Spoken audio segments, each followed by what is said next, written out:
Okay, so we completed chapter 2 last week with the Jusara, correct? And we finished the physical phenomena, and Kardec spent a good time on the turning tables. For its importance as the big leap that was used by the Spirit to introduce the real spiritual to us. The physical phenomena was just the calling card, right? Was just to get our attention. And now we're going to start what is the true goal and objective of the Spirit of Truth when they start this doctrine of Spiritism. I'm going to deal with intelligent manifestations. Kardec spent a little bit of time in the beginning here to give us a clear understanding what does it mean by intelligent. And I think that's very important to erase some silly ideas, myself included in the beginning. The word intelligent was a little bit, I had a misguided concept of it. And since I'm a very average person, I'm just like a dollar bill, and everybody has a dollar bill in their pockets. And if I had that misconception, it's possible that some of us may have the same misconception. And of course, Kardec take his time to bring this explanation for us is because he felt that it was important, because most of us may have this misguided understanding of this word intelligent. So, Ed, can you read for us? Okay, absolutely. Intelligent manifestations, 65. Regarding the incidents that we have just examined, there is nothing in them that necessarily reveal the involvement of some hidden power. Such effects might be explained perfectly well as being the action of some kind of electric or magnetic current, or some kind of fluid. This was, in fact, the first solution proposed for the phenomenon, and it could certainly have passed as being very logical. This solution would have undoubtedly prevailed if there had not been other facts providing its insufficiency. These facts, considered in the evidence of intelligence displayed by the phenomenon. In addition, since every intelligent effect must have an intelligent cause, it became obvious that, even accepting the possibility of electricity or some other fluid being involved, another cause was nevertheless present also. What could it be? What was this intelligence? This is what further observations revealed. Thanks. So regarding the incident that you have just examined, what is he referring to? He's referring to the physical phenomena, and more specifically to the turning tables.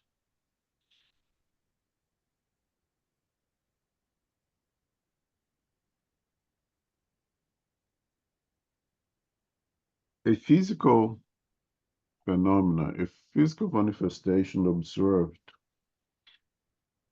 without a intelligence behind can be easily explained by our science, especially with the advancement of our sciences now, especially the understanding of some energies that even at the time of Kardec was not understood yet. Would be very easy to understand how things could move from point A to point B without anybody touching it. We could find the explanation in magnetism, not mesmerism, but pure magnetic forces. by electricity, by many other things that could explain things being broken up to pieces by sound waves, that's being used today. So there's many explanations that we could give reasonably to explain some physical phenomena. But when we see an intelligence behind it, and this is the biggest question, that is the most important question, perhaps, that generate the curiosity and the study of Kardec was exactly that. What was this intelligence?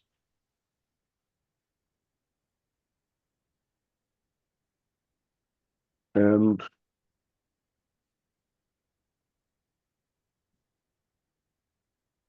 Kardec does not give, I'm not going to call it a definition of intelligence, but definitely a concept of intelligence when he says over here, and I quote, and when he start, all this requires is to act freely and voluntarily, revealing an intention or corresponding to a thought. That makes the whole difference here from an intelligent, purely a physical phenomenon deprived of intelligence. When that phenomena, when that manifestation now reveals an intention or corresponds to a thought, there is some intelligence behind it.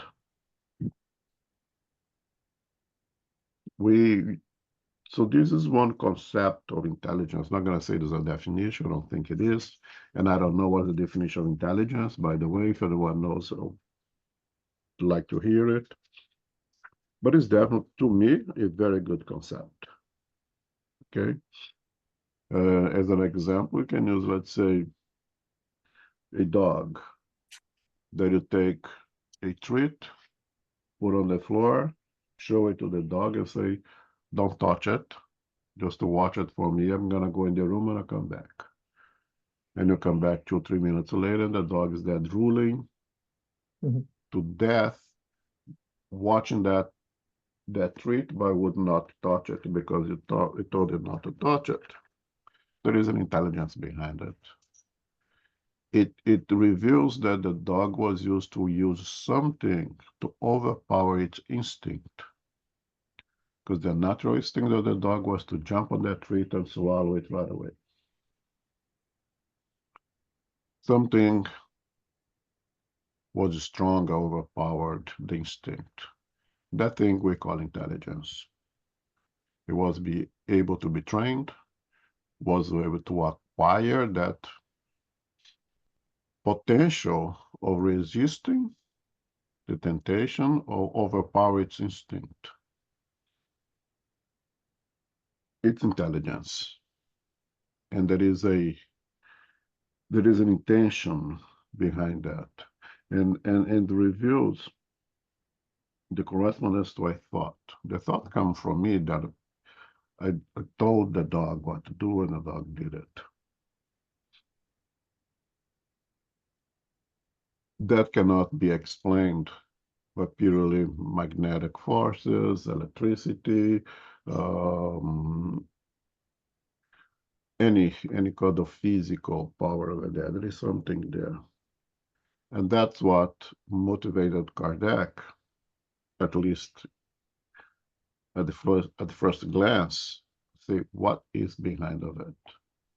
And of course, the first thing to do was to rule out any tricks, to rule out any frauds, to do a very extensive work on making sure that what's happening over there, there is no intentional physical activity involved. And once that was ruled out, when their work of first rule out of the frauds and tricks or magic, whatever you want to call it, was ruled out, then comes the question, what is that intelligence? And that's what motivated Kardec again at first to initiate his works that would lead to the formation of this doctrine to us.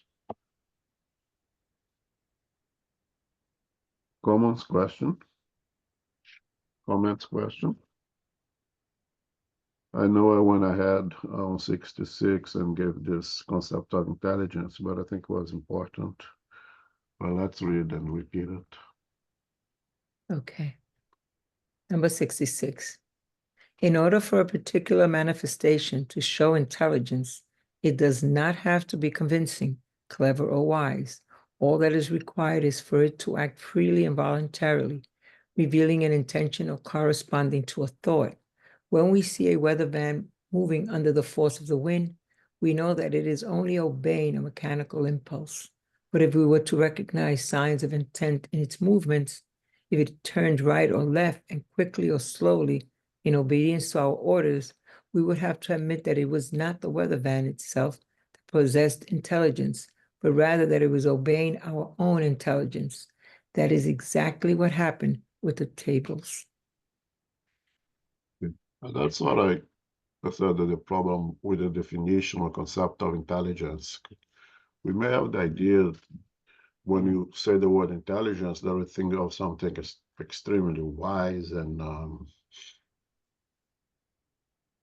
smart and full of culture, and it's not.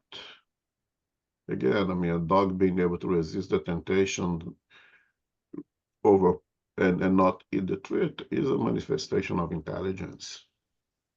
Rudimentary, incomplete, whatever you want to say, but it is an expression of intelligence at that level, at the dog level, of course. So when the title of the chapter is Intelligent Manifestation, when we see the intelligent manifestation, I myself, the first glance of it, so oh, it's something smart, something for the people who are well capable of reasoning. No. It's just something that, again, acts freely and voluntarily, revealing an intention or corresponding to a thought. That cannot be explained by physical phenomena.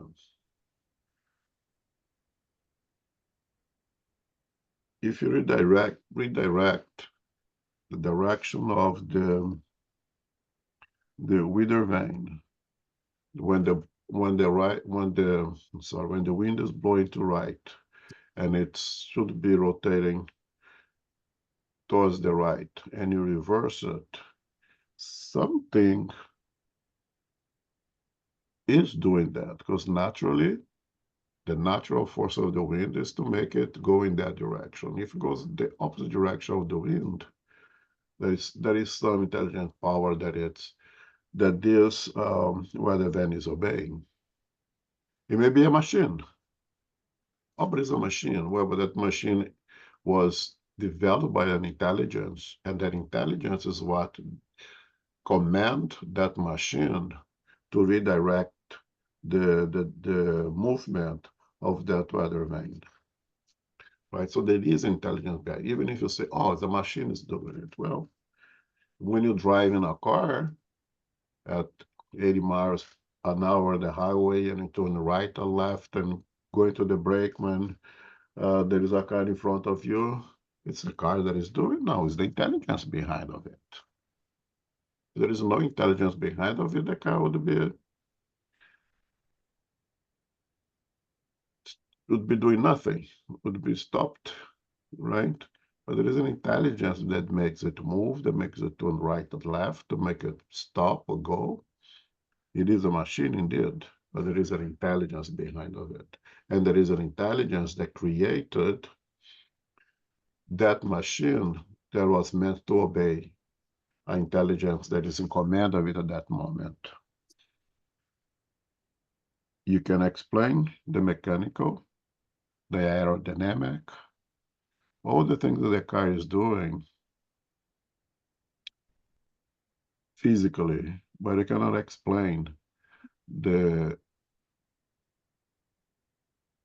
the intention and the correspondence of a thought of that card because it doesn't have it. Intelligence comes from the intelligent being, and not in the case, a human being. At least only as much as I know one human beings drive a car. I'm not going to be surprised somebody say, oh, there is an animal now is doing it. Or if there is a robot that is driving that car, that the robot is obeying an intelligence. If there is the smart cars out there that is driving them itself, in reality, it's not driving itself. There is an intelligence that created a program for that car to obey as well, right? So there is an intelligence behind of all movements that reveals an intention and corresponds to a thought. And I think it's important to demystify the word intelligence as something reserved for the very well educated, for the high IQs, nothing like that.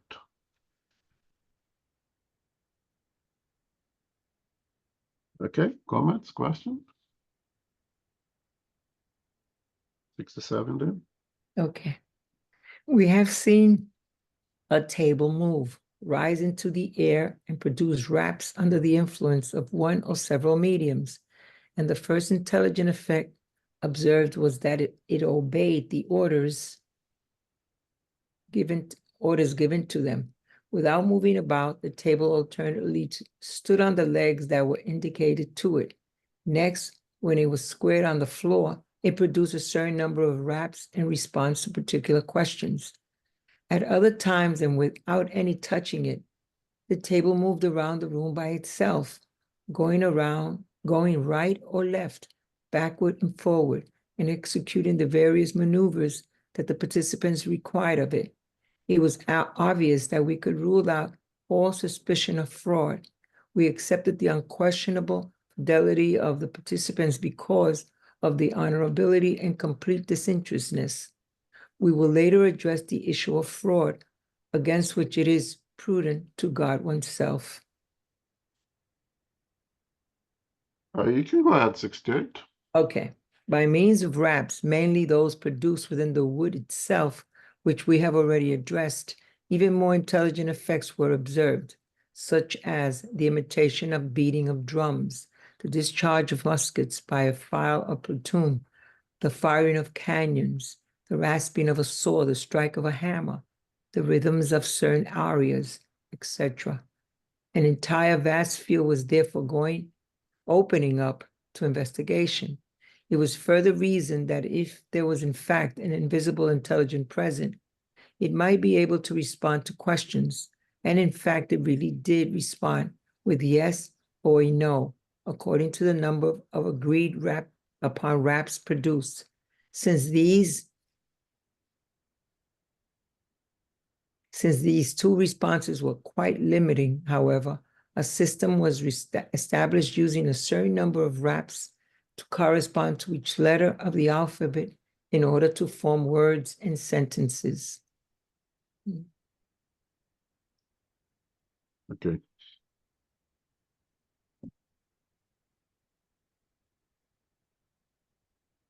What is it that differentiates the physical from the intelligent phenomenon? And again, we are still talking about a physical phenomena here. And we're using the definition of physical phenomena as manifestations or phenomena that they are sensitive to our physical senses, meaning that one need not have a stance of mediumship to observe the phenomena. You have everyone present in that room will observe or you see or you hear it or will smell it because it appears to our physical senses, to our physical ears, our physical eyes, our physical noses, tactile, you'll be able to touch in case of apportations and apparitions. That's what defines it physical. but the intelligence behind, but there is an intelligence behind of it when it's able to do a few things that no physical, purely physical, mechanical, or electrical force will be able to do it. That is to obey commands.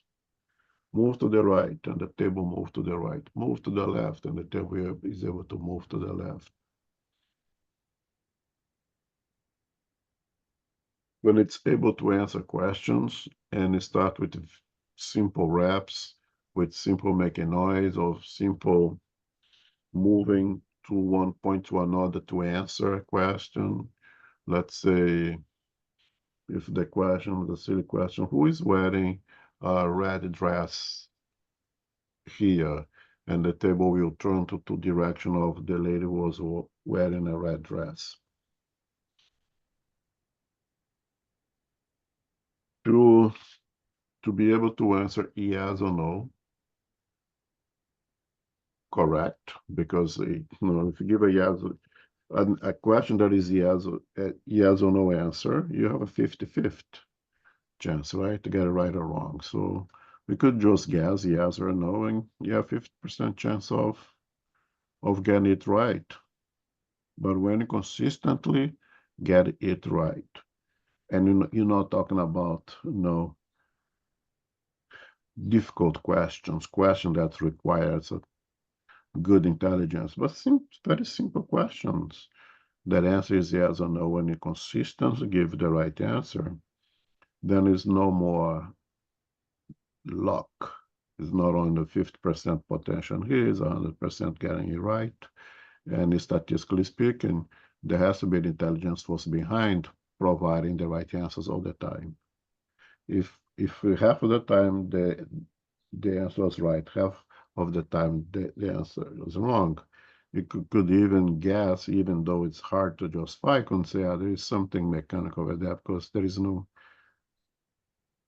the chance of getting the yes or no right is 50-50, and this thing stays on the 50-50. But when it stays at 100% correct, there has to be an intelligence behind of it.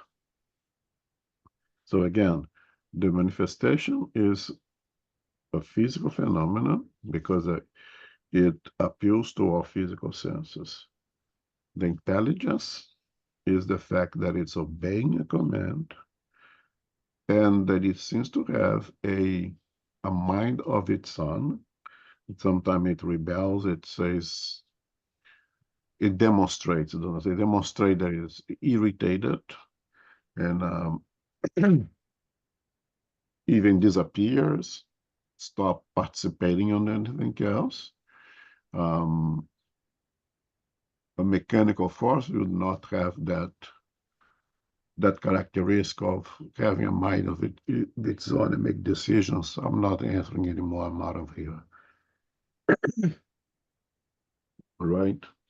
And then developing a degree of sophistication at that time of putting letters together to form words.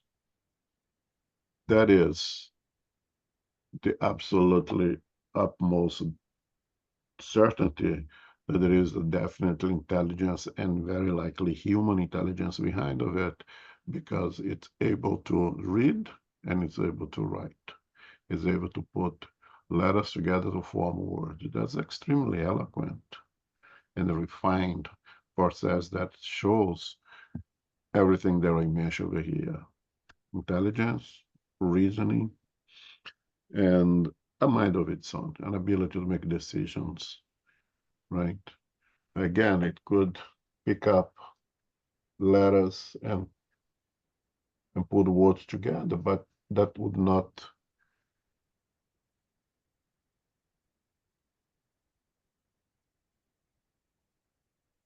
form words, would not form words that answers a question. If it does form words and answers a question, then that's the end of it, right? It could form words but not answer a question or answer the question wrongly. In itself, it shows intelligence. But when it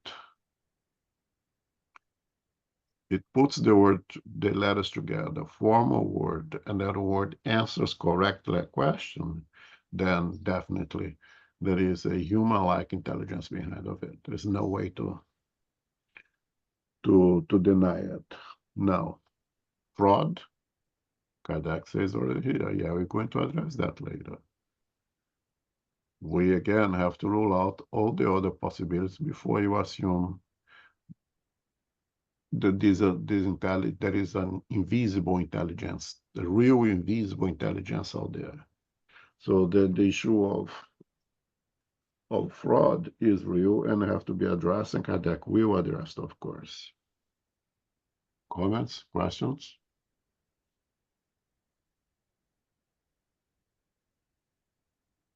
All right, 68 here. Yeah, 68. No, 69, right? 69, I believe. Yes. Since these occurrences were being repeated at will by thousands of persons in every country, they could leave no doubt as to their intelligent nature. It was then that a new theory was devised for interpreting them, attributing the manifesting intelligence to the medium, the observer, or even the participants. However, the difficulty was in explaining how this intelligence could be reflected within the table itself and be communicated by means of raps.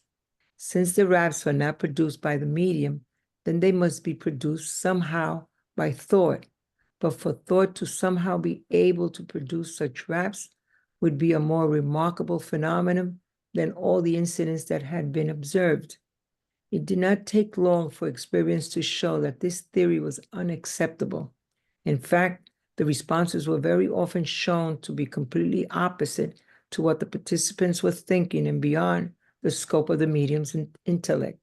They were even given in languages unknown by the medium, or they pretended to facts unknown by any of the participants.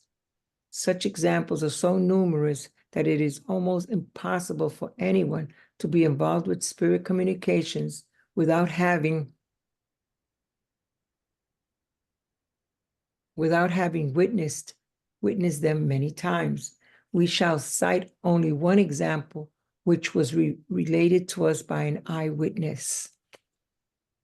Okay, you can do 70. Okay.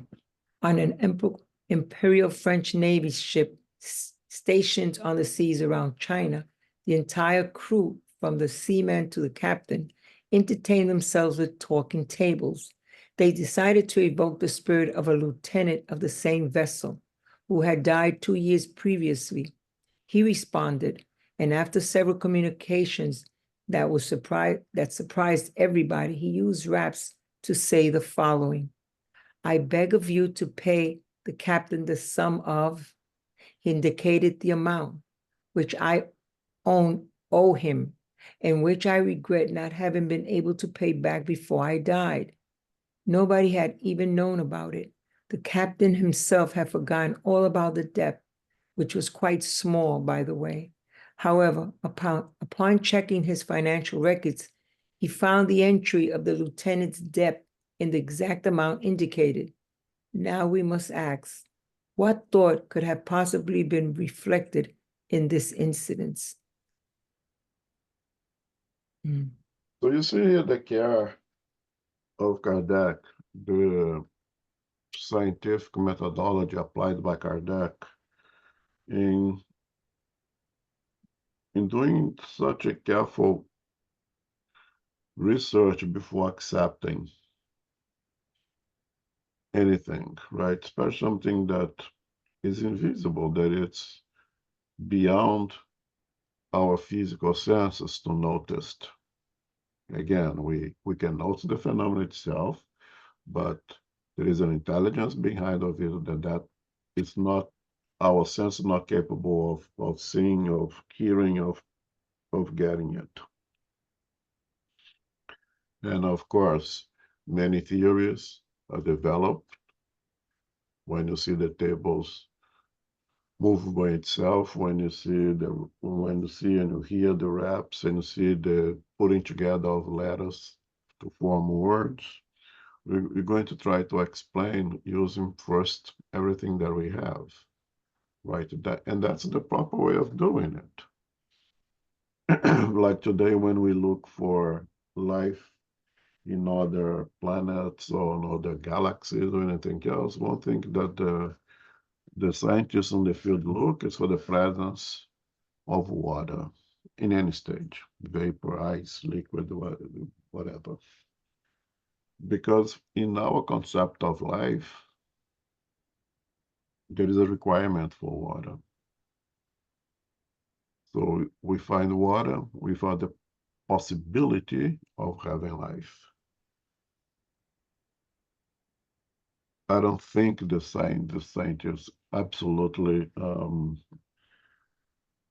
deny the possibility of water in the absence of of life in the absence of water, but correctly states that with the presence of water, there is the possibility of life. That's what we have. That's what our science uses, and that's correct. So when they saw the phenomena of the turning tables, of the reps, they have to try to justify using the science of the time. Use the things that they have and develop theories around it. We already knew of magnetism. Mesmer is contemporaneous with Kardec. So maybe it's magnetism. Maybe it's the tables, the reps are being produced by the mind of the individuals in that room, by the mediums in that room. By the way, the mediums or something still to be understood at the time, if not still today. But when the effect is incomparable with the cause, meaning you put a question up there that none of the individuals present in the room knows the answer, and this invisible intelligence provides that answer, and rule out the possibility of that coming from the individuals in the room because no one knows the answer to the question. When the answer is given in a language that no one inside of the room is able to speak, that put down this theory, of course, as well. And the tables, the spirits that was providing those answers, now we can say the spirits that providing those answers, they did all those maneuvers to rule out all the other possibilities, to facilitate the understanding of the presence of there. They actually did that. In a room where everybody speaks French, they would give an answer, let's say, in Portuguese or in Spanish or in English, with the intention of saying, if you guys think that the answers come from one of you, show me who is here is able to speak Portuguese, or show me who here is able to speak Spanish, and no one was, and therefore it could not be for anyone inside of that room.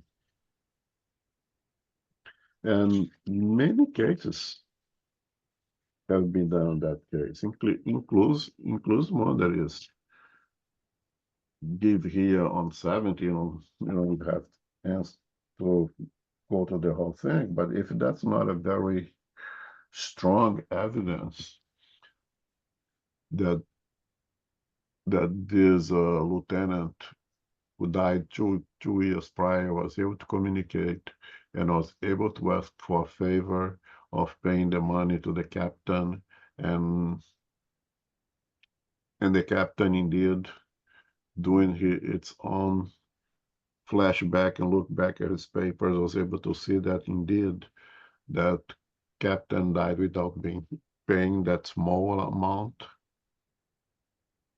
and the amount was exactly what he had written in his book, and no one knew of it, and even the lieutenant have not remembered it, and lieutenant was not a part of that science at that time. It's a very strong evidence that indeed the request, the favor came from the lieutenant, or more other possibility, if you guess, another intelligence who knew of it. If any other intelligence knew of it, but yet, and still, an intelligence was able to recall the debit, to recall the exact amount, to exactly to whom, and ask the favor to pay it. There is tremendous amount of intelligence in that. Comments, Ebony? Yes, if I understand this correct, the talking tables was basically the precursor to the Ouija board that is around today. Yes, the way that the Kardec, the way Kardec used, basically was a Ouija board-like of thing with letters that the spirits would guide something, a planfet, and point to each letter to form a word. And it became quite popular in the sciences at that time. It was not like the wave of the moment was quite popular, but I cannot say for sure that there was not something similar to that prior to the work of Kardec. I don't know if that where the Ouija board really originates. I'm not sure. Okay. But Thank I know you. that the spirits use that system called the planchette with an alphabet and a needle-like one, I think, would guide those letters to form words, and become very popular at that time in the late 1850s, early 1860s in Paris, and it spread throughout the world because Paris was the cultural center of the world at that time. But I can't say for sure that the Ouija board was invented or was invented somewhere else, or even before that I'm not sure. Okay. Thank you.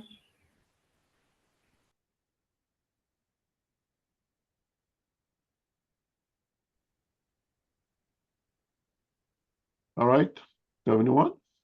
71. This art of communicating by the alphabetical system of raps was eventually perfect, but it was always very cumbersome. Nevertheless, some lengthy communications as well as a few interesting revelations about the world of spirits were obtained. This method gave rise to others, and hence the arrival of written communications.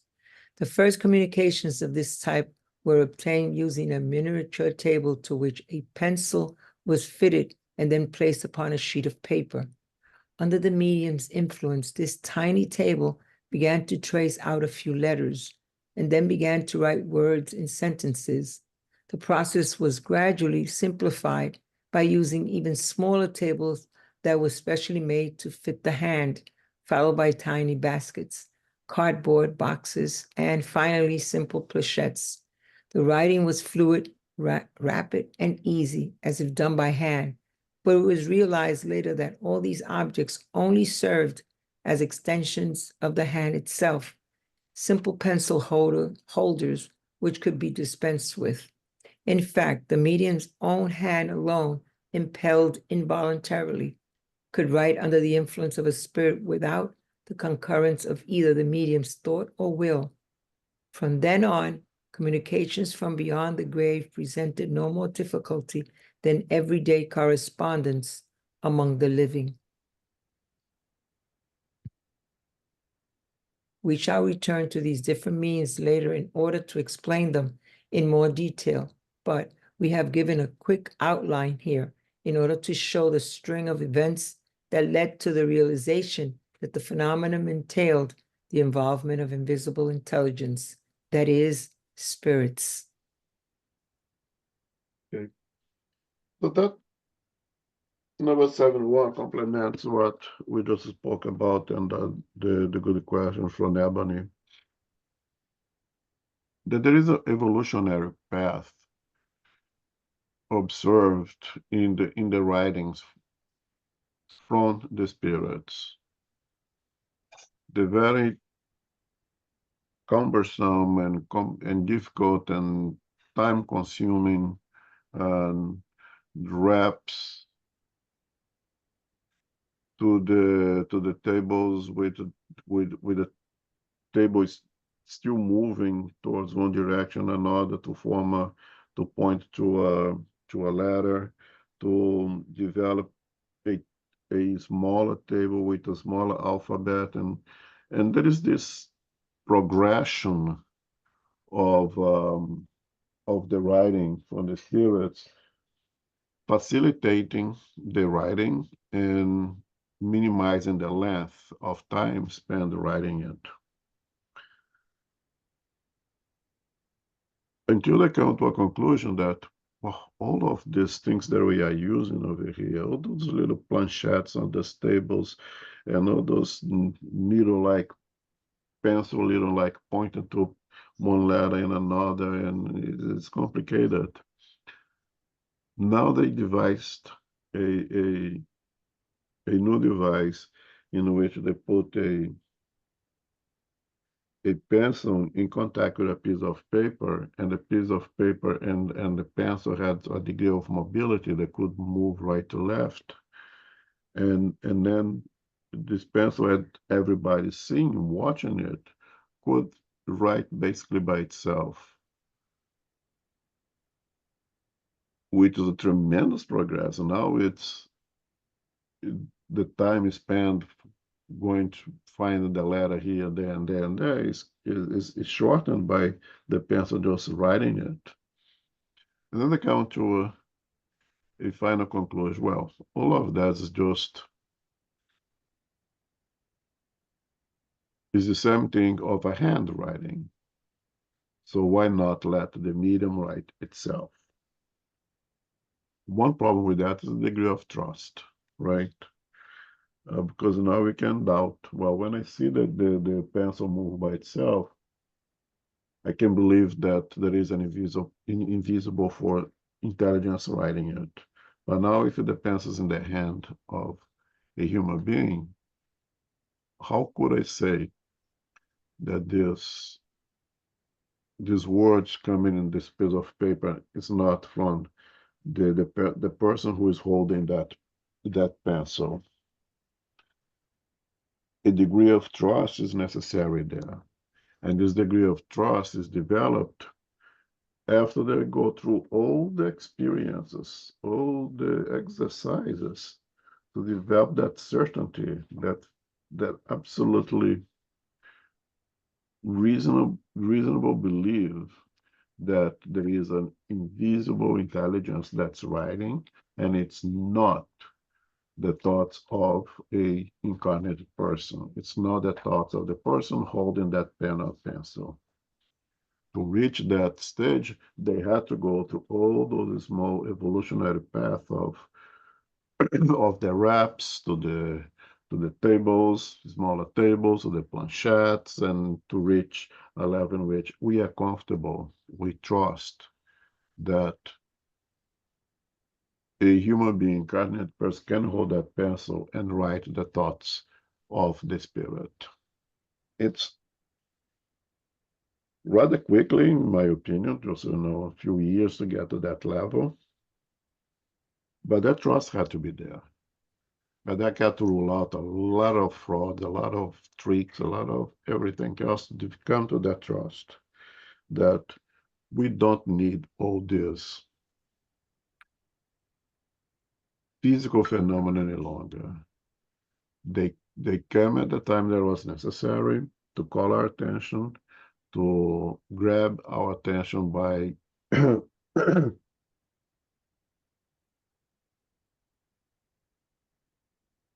by showing themselves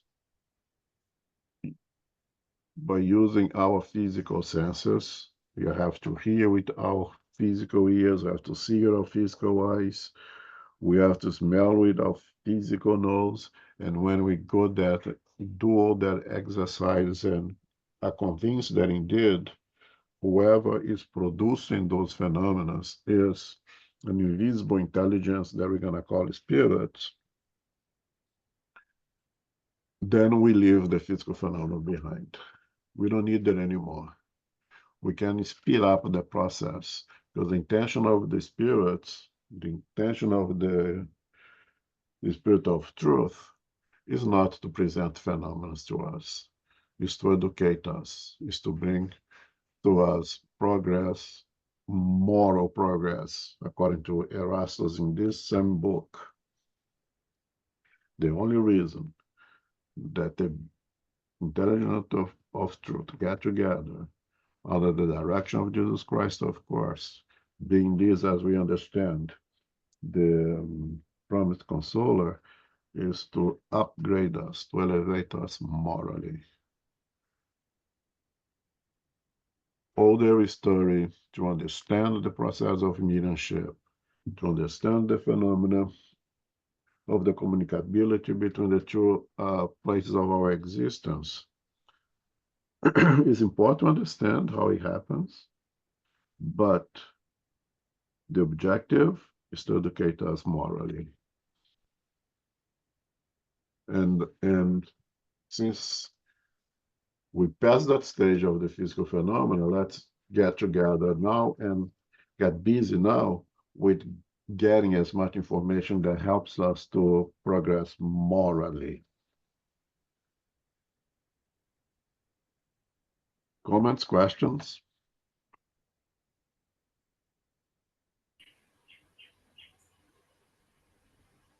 Okay, so we can go back now in chapter 4. Elmo, Yeah. it's I understand the reasoning there, but I feel guilty for having a great desire to see some of that beginning stuff that made the spiritualists.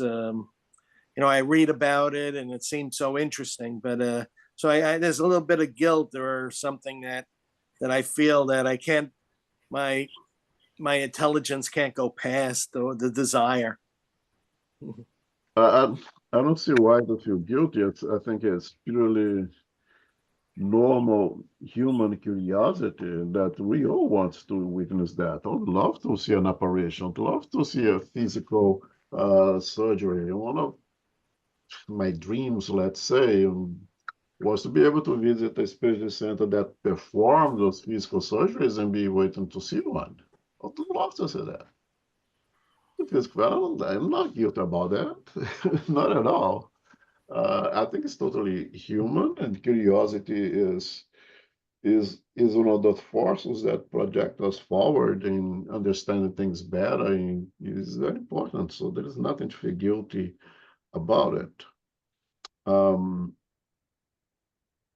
For what I'm saying, for the purpose of the doctrine, for the purpose of the spirits of truth, is no longer necessary. It was to call the attention, was to attract us, it reaches objective. Now let's go to what we really want. I want to give you some important messages over here. I wanted to revive the Christianity in its purest form. I want to bring the teachings of Christ, explain what he could not explain them, add something the guys were not ready for it at that time, because he promised that he would send that consoler to us, and now you guys are ready, let's go and get it done. But the physical phenomena, they do catch our curiosity, and I think just about everybody would love to see those movements, the levitation, see somebody, be just floating in the air, see the wheelboard, basically. Why does it sell? Because people are curious, people want to see it. No, there is a market for it because people want it. Otherwise, there would not be a market for it. It's totally normal and understandable. I would like to see myself. But for the objective, the purpose of the Spirit of Truth, it did what it was supposed to do, and now it moves on to the second stage. But I don't think there's no reason to feel guilty about it. It's totally understandable. I mean, if you walk on a city and in a square there is a guy performing some kind of magic or some trick over there, it catches your attention, you want to see, and then you want to understand how is he doing that. Well, it's totally normal, and that's what generate progress to us, this curiosity. If you don't have that curiosity, you would stagnate in time, I think. I have a question. So as we move away from the physical manifestation, right, there's no need anymore. I think the beginnings of the intellectual sort of phase, is it fair to say that most of those communications were unconscious? I think there's a tendency of like not needing the medium being part of the conversation and really understanding what the spirit is saying for their own progress. But I think in the beginning, as I study, most of those communications were unconscious, right? So basically the psychographies or the writings or the media was unaware of what's coming up. For the intelligence phenomena, for psychographies. Correct. No, I think most of the communications, they are semi-conscious. Okay. Yeah, semi-conscious. I think most of mediums are semi-conscious for psychography.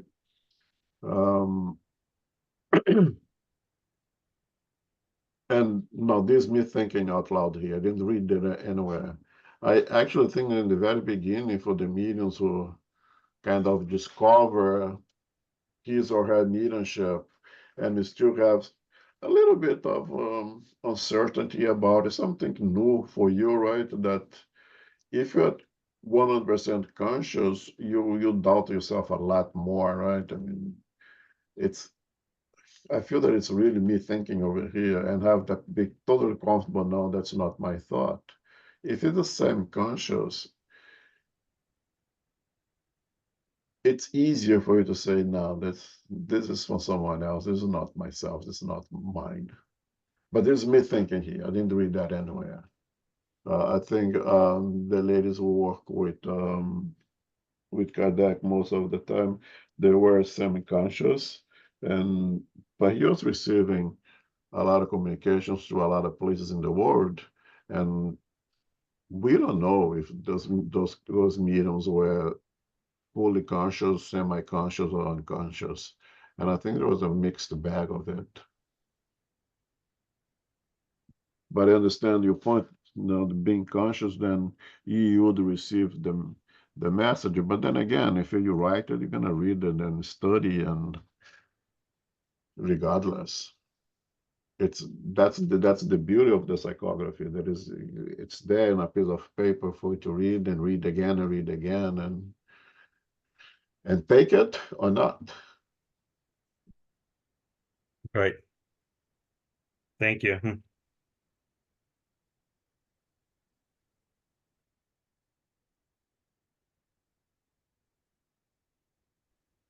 So on chapter 4, Kardec goes back into in the physical manifestation, gives some explanations of the phenomenon, which seems to be that going back to it. It's not really, because again, I have to reinforce it. On chapter 3, Kardec needs to reinforce to us that even though it's a physical phenomenon, there is an intelligence behind producing it. And that intelligence behind of it, it's not from incarnated people in that room, it's not from the medium. It's from an invisible force that we now gonna call it spirits. We reach that level in our research that we are absolutely comfortable that there is an intelligence out there that is really the ones that receiving the commands from incarnate, and it's responding to that to that command, obeying or not obeying, answering and answering correct. And that is from an invisible intelligence. Even though the phenomenon being produced is physical because it affects our physical senses. And now Kardec is going to explain some of those physical manifestations.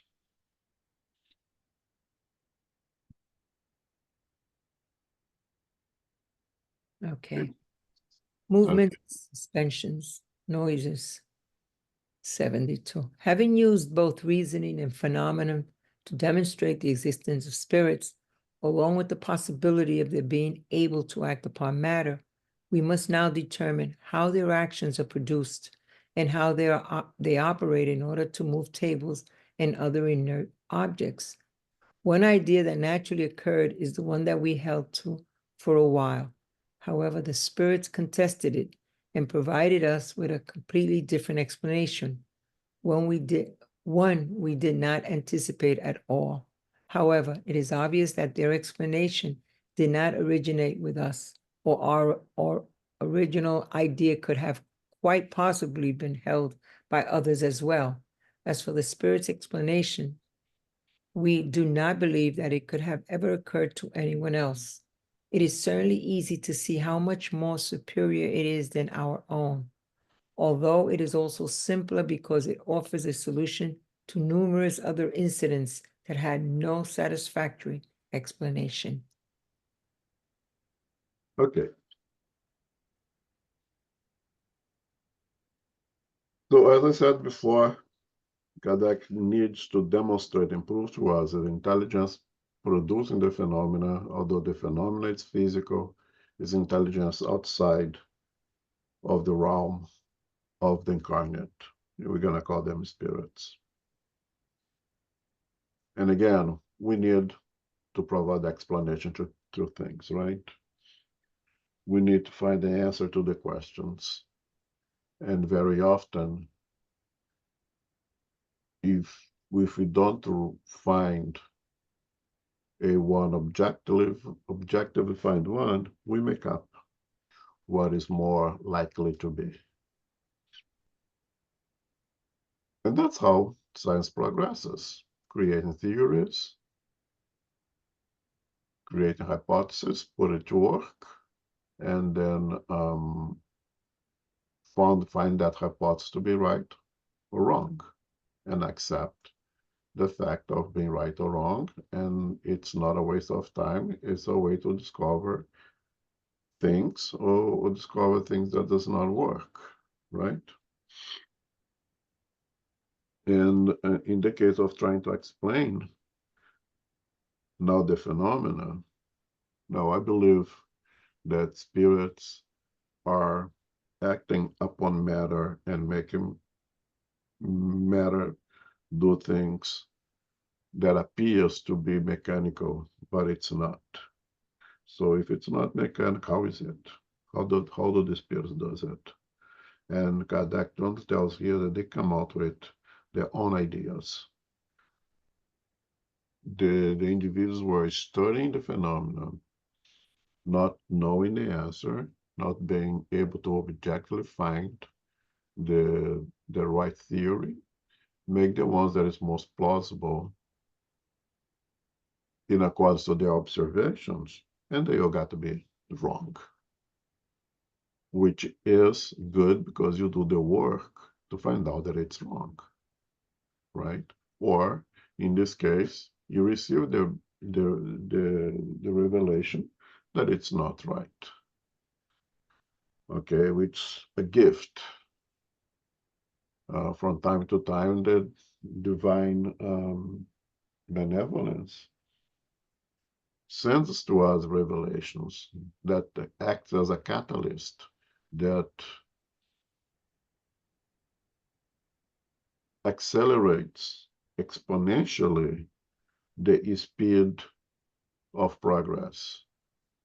What would take us, I don't know, maybe centuries to figure out by ourselves, they reveal it to us, and we are able to figure this out in a couple of years.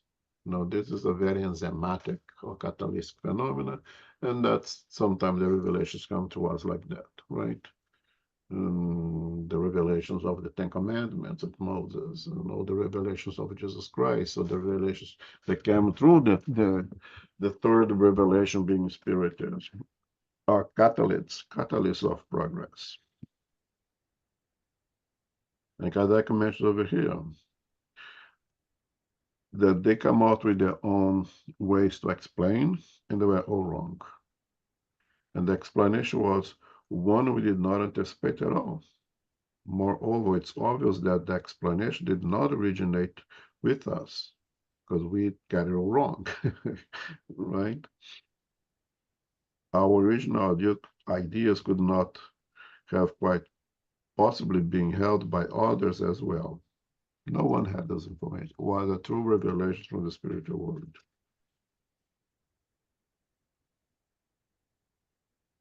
And again, that's pretty much of a giving. A revelation is pretty much of a giving. Something that we did, even though you're working for it, you would not have the means of getting by ourselves, right? As we do not have the means of getting by ourselves today, ectoplasm, we don't have the means to get by ourselves. Some things that we know because it was revealed to us.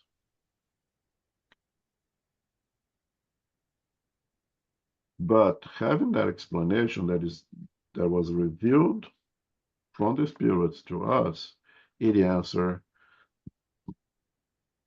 a huge array of questions. It was the solution for a huge number of incidents that up to that time we could come out with our own theories, but they all happen to be wrong.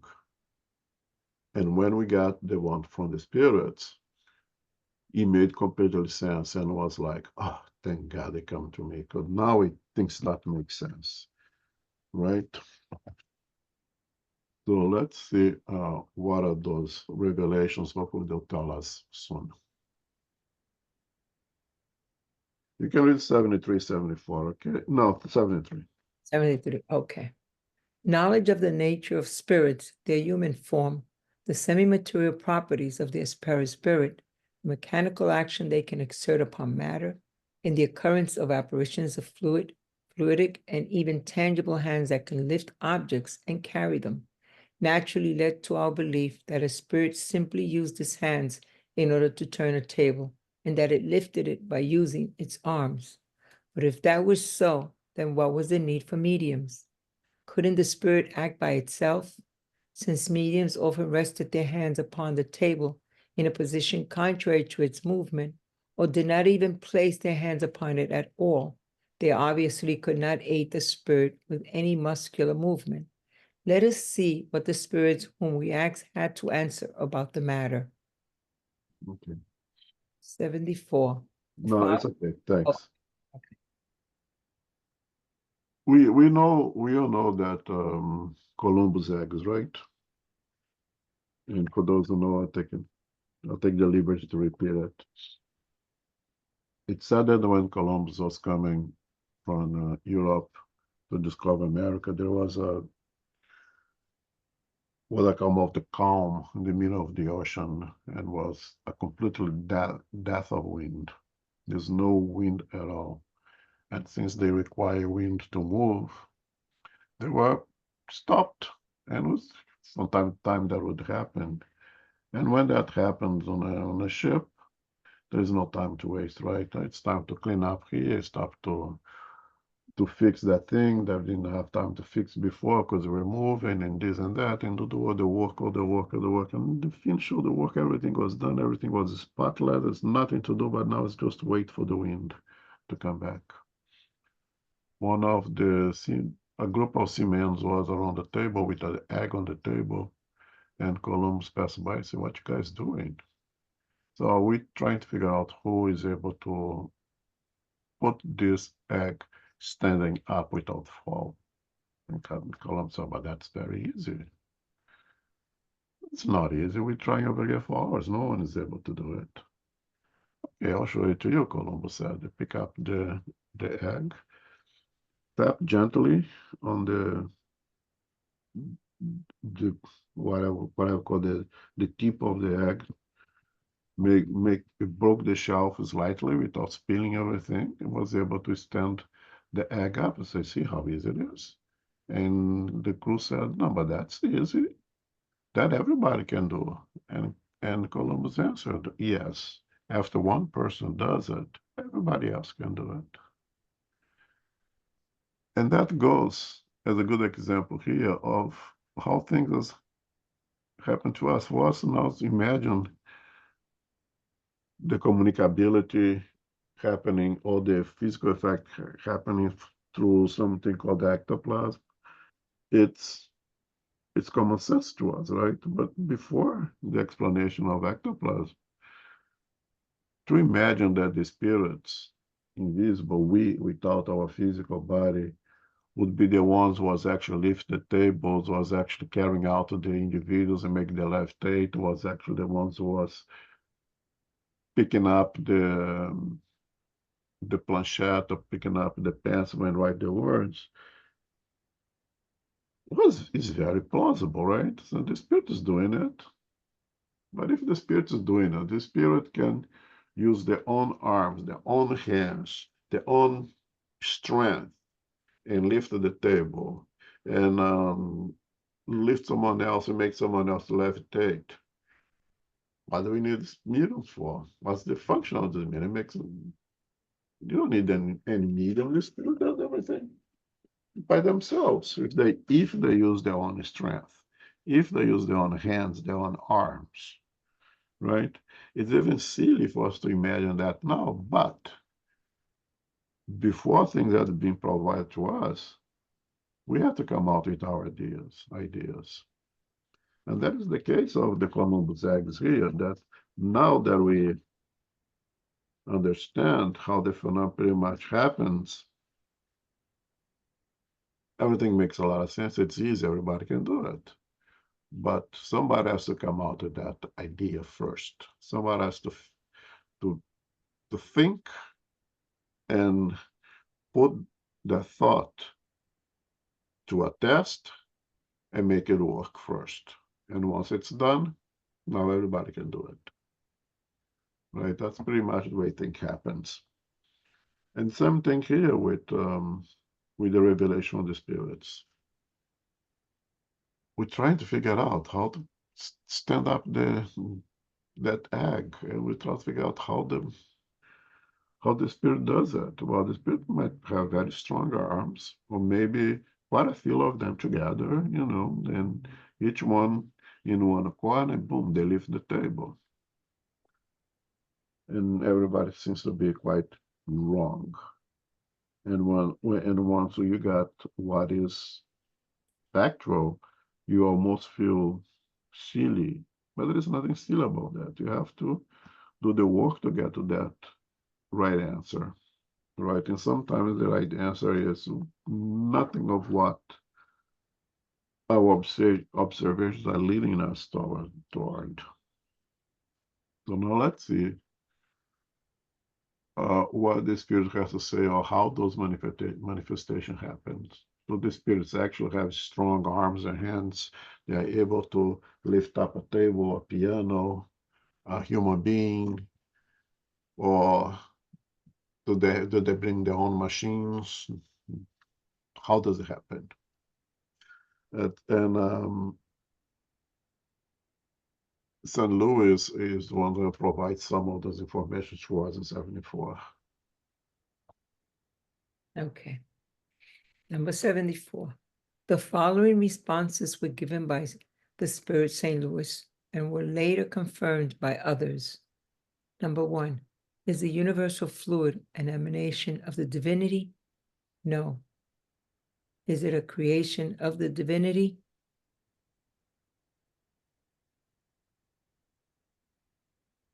Yes.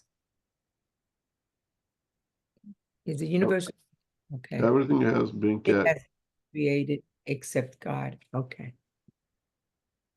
Number 3, is the universal fluid the universal element itself? Yes, it is the elementary principle of all things. Number 4, does it have any relation to the electric fluid whose effects we are familiar with? It is its element. Number 5, how is the universal fluid displayed to us in its simplest form?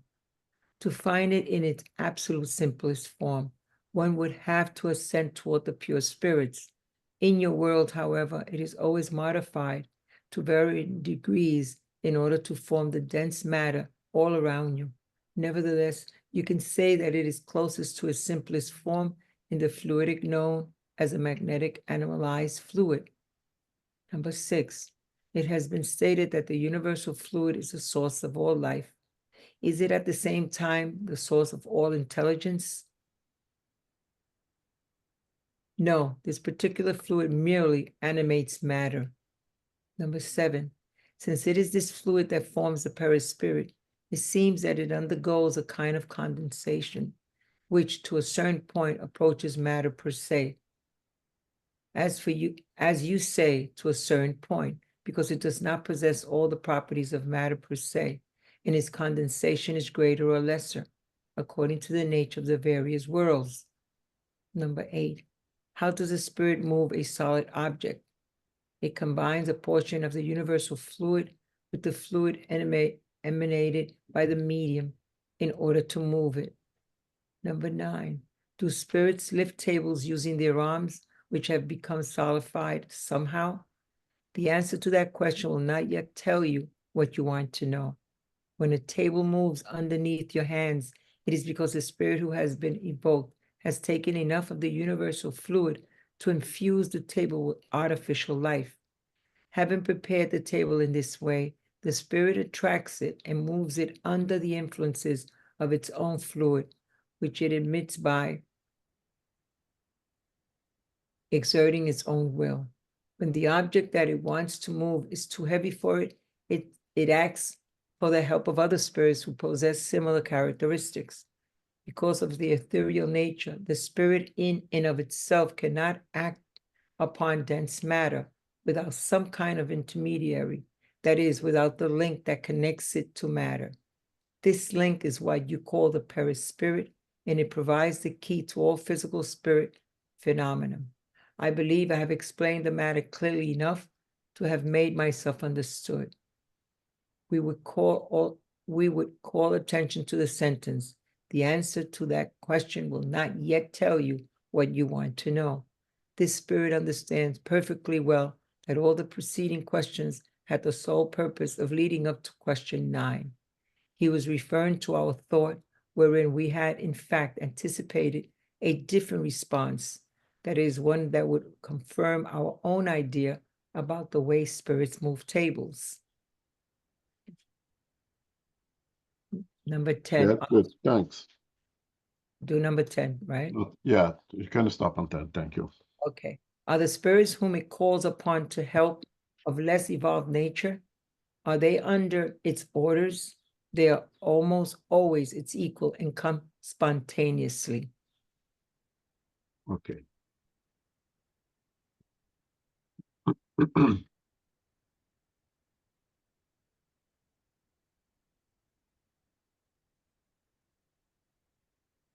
I think the comment of Kardec. No, first of all, through all of these questions from 1 to 10, is there anything that needs further explanation? We studied the elements, we studied the cosmic fluid or universal fluid in the Spirit's book.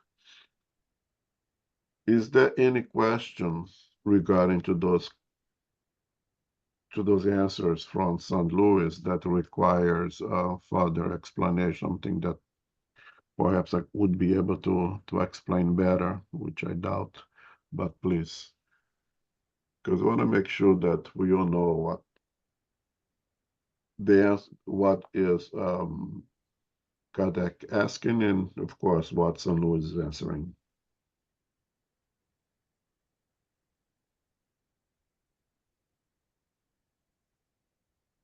Okay, so you understand the universe fluid or cosmic fluid is the, oh, sorry, Abane.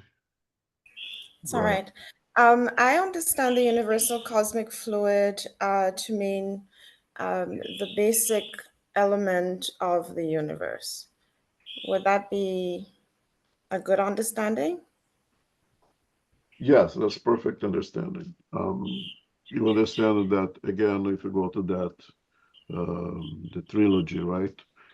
There is God, spirit, and the God, universal spirit, cosmic and fluid. matter. Okay. And old matter and matter being also energy, of course, the law of relativity, right, derives from this universal fluid or cosmic fluid, is the elemental particle that makes everything, absolutely everything, that it's not God, that it's not the spirit. Everything. Okay? Therefore, it makes the ectoplasm as well, right?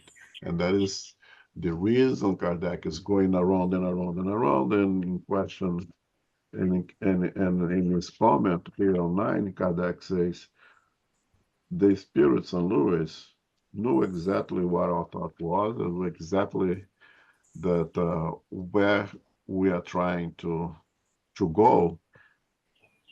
And he said, all those questions are going to answer what you really want to know. What you really want to know is how the spirits move stable. Okay, and now we're going to stop here, and I hope everybody understands this. The spirit does not use its own physical force because it does not have a physical force. It's a spirit. Physical is physical, it's a spiritual world. It does have in its perispirit the format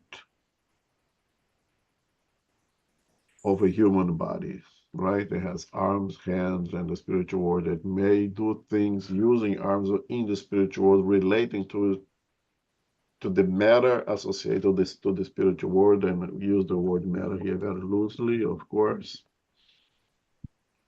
But when you read André Luiz, when you read Nosso Lar, and they have street, they have the cars, and they perform surgeries, so they are using arms and hands and doing things in the spiritual world. But whatever power or whatever means of living their lives in the spiritual world, doing things, right? Moving from point A to point B, carrying objects, having a drink, and Nosso Lar, they offer nutrients, right? They call it soup nutrients. That is something that they use, but that is applicable to that dimension, to that different dimension, so to say. The spirit cannot interact with gross matter, a table, a thing over here, because the incompatibility of its force is not being compared to do the work over here. So we need something that allows the spirit to have an interaction with that dense matter. If the spirit is going to lift up a table, it needs something that allows an interaction of the spirit to that table.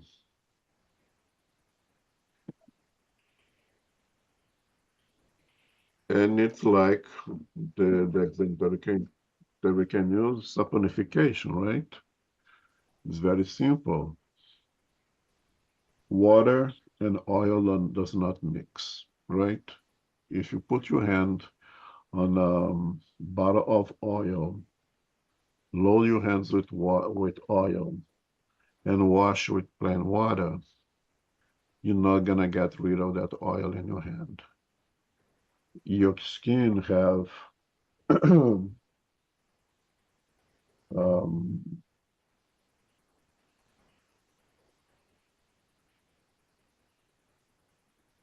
adherence to the oil. Will you hold on to that oil? And that oil repels the water. So you can wash it as much as you want and not gonna get rid of it. You need something that allows the water to interact with the oil. And that thing is soap. You use soap, Soap allows water and oil to be friends. And by doing that, you can wash your hand and get rid of the oil. It's called saponification, right, in chemistry. And that happens in other sources. You use bile in our system to be able to, for us to be able to digest some very important fatty nutrients that we need. But it does not react well with aqueous things that's based on water. You need something that is based on fat, and bile does that. Bile allows the digestion of fatty things that we need for survival. Using that to be the example here, that the same way that water and oil does not like one another. The oil is hydrophobic, has fear of or hate of water, right? We need to find and the spirit is not able to interact with matter. We need something that allows the interaction to take place. And the medium of physical phenomena is the one that produces that thing that allows the interaction of those two elements.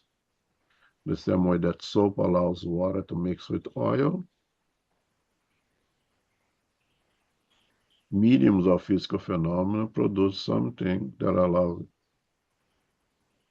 spirits, with the perispirit, of course, to interact with dense matter, and that thing we call ectoplasm, which will be further explained. And that's how spirits are able to move dense matter. They will coat somewhat. Let's use the word coat over here. That object with this ectoplasm, the spirit has affinity to the ectoplasm. It has its philos, right, friend of, to this substance called ectoplasm. Now, if the spirit coats the table with ectoplasm, have enough ectoplasm to coat that table, then it can interact with the ectoplasm that is coated, that surrounding that table, use its own fluid. It is able to levitate and make those table do things. It's not that it's used its hands, its arms to lift and bring to the right or the left. It uses its own fluid, use its own intention, right, intelligence, to make that thing move right or left. And that thing is moving right or left, in this case, a table,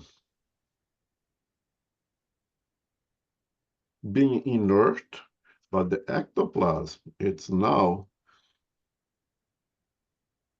under the influence of the spiritual fluids, zone fluids, and the spirit's intelligence to move from point A to point B, to go up and down, whatever the table is doing. So it's not that the spirits are going around the table and lifting up with their arms. It is using its mind, it uses intelligence to perform that phenomena. Can all spirits perform that phenomena? All the spirits that have the know-how, all the spirits not very highly evolved. The more highly evolved are not able to do it because the perispirit is so spiritualized now that it cannot interact with more dense matter such as ectoplasm. So I'm talking about high order spirits, right? So the high order spirits will use less evolved spirits, but well-intended spirits who are in the process of learning. And those spirits are able to have that interaction with ectoplasm. They use their fluids to interact with ectoplasm and make dense objects move. questions? We went 2 minutes over. I'm sorry, guys. If there's any questions, any comments, we're going to expand that next month for sure.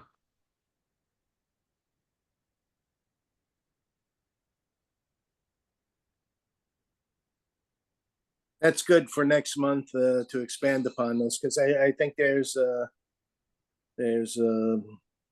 know here in the writing it says, okay, I told you enough. You should have know how to do it, how it's done now. But there still leaves like a gap in my mind now that we have higher order spirits that utilize lower order spirits with their ectoplasm to surround an object and then to lift it.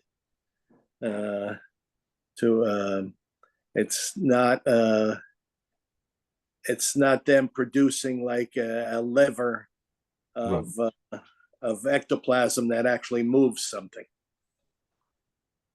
Yeah, I'll make sure that we read at least 8, 9 again next week and go over that again next month. I'm sorry. Good. Yeah. Thank you. Sure.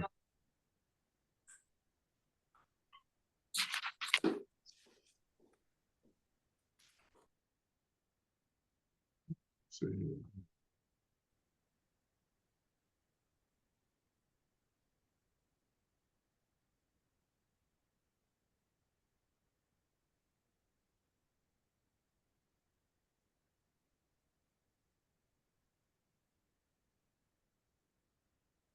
Now, Carol, today, anyone wants to do the final prayer?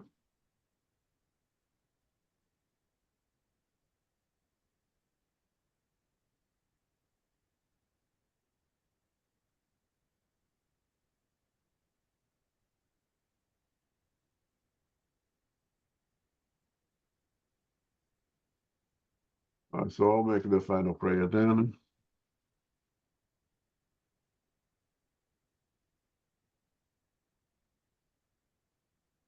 Giving thanks to God our Father once again, our beloved Master Jesus Christ, to our spiritual benefactors to come to our home for the guidance and inspiration.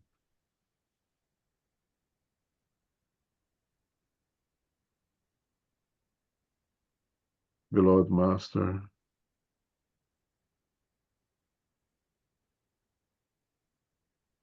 we want to learn. We ask and we are receiving the answers. We are knocking and the doors are opening to us.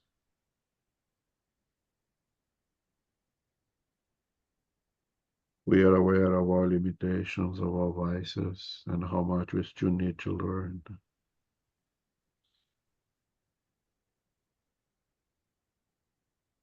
We are aware of our weakness. So yes, beloved Master, that you continue to send your workers of goodness to continue to guide us, to continue to answer or help us to find the answers, to help us to have clarity on the true, real purposes of this existence.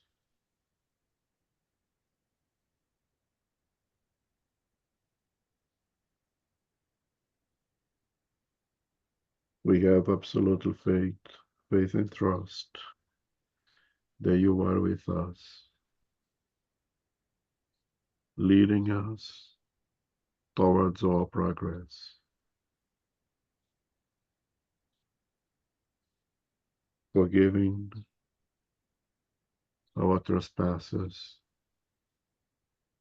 and we ask to be inspired to be forgiven to those who have equally offended us.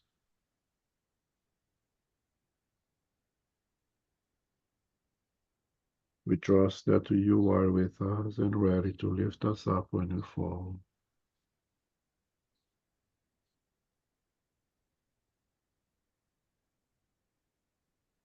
And we only ask to continue to receive all your blessings, to be inspired to make the best possible use of all the tools placed in our path, including this divine doctrine, to help us to stay with you and to follow you,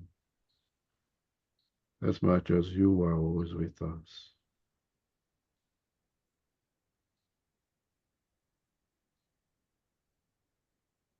May the good spirits continue to inspire and protect us,